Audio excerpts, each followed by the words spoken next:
dipelajari oleh sini ataupun ekosistem, tapi akan seluruh dunia akan membaca karya-karya. Dan saya sangat berbahagia dan berbangga, izinkan kepada Bapak Ibu sekalian, ini adalah luar biasa. Apa yang tertulis itu akan, apa yang diucapkan akan menguap, apa yang tertulis akan langgeng dan sesungguhnya Ibu Khalif Biniati menulis itu untuk keabadian. Umur bisa berhenti, tetapi nalar, karya, ide, gagasan akan terus berjalan. Saya pernah membaca sebuah buku. Dalam buku itu ada kisah yang sangat menarik dari Ibn Rushd. Ibn Rushd karena karya-karyanya yang kontroversial pada saat itu, sehingga ada orang-orang tertentu yang tidak suka kepada kecemerlangan Ibn Rushd. Ibn Rushd adalah seorang ulama besar, seorang fuqaha yang menulis kitab Bidayatul Mujtahid wa Nihayatul Muqtasid yang dipelajari di pondok pesantren seluruh Indonesia, bidang fikih, perbandingan mazhab. Kemudian beliau adalah orang yang pertama kali menulis buku yang berbeda dengan Imam Ghazali. Imam Ghazali menulis buku Tahafutul Falasifah. 50 tahun kemudian lahirlah Ibn Rushd yang menulis buku Tahafutul Tahafut atau Incoherent of Incoherent yang menentang Imam Ghazali. Jadi kalau Imam Ghazali menyebutkan ada 30 atau 27 persoalan para filosof itu melakukan kekeliruan, dan ada 33 persoalan dari sana yang membuat bisa kafir para filosof.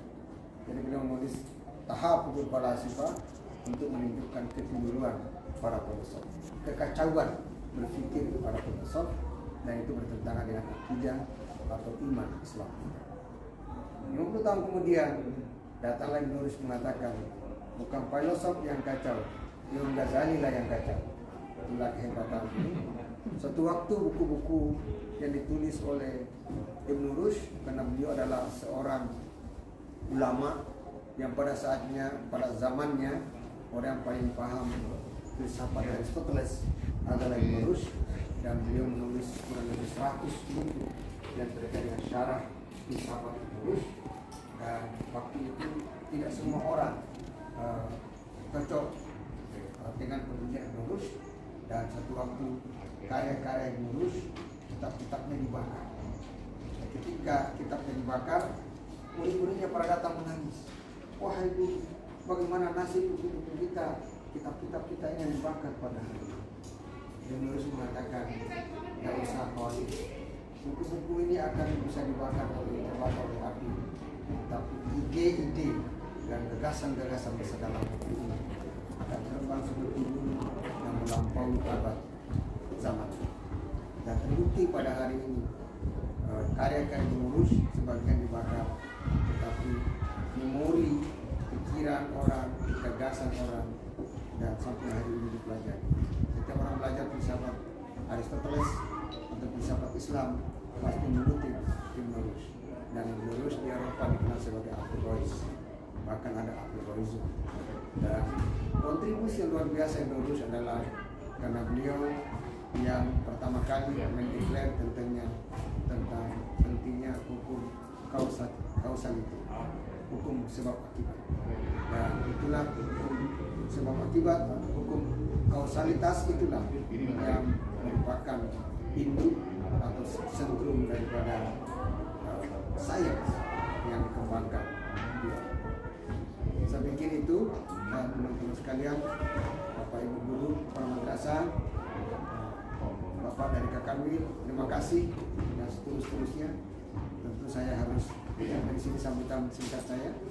Karena ini saya bahagia, senang sekali, dan mohon Bapak Ibu kalau ada bantuan-bantuan, tolong diperhatikan dan usahakan kita ini.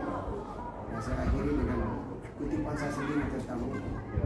Buku adalah sumber inspirasi, buku adalah teman setia, buku adalah sumber ilmu pengetahuan, buku adalah jendela dunia, dan dengan buku itu adalah sebagai simbol kewarasan.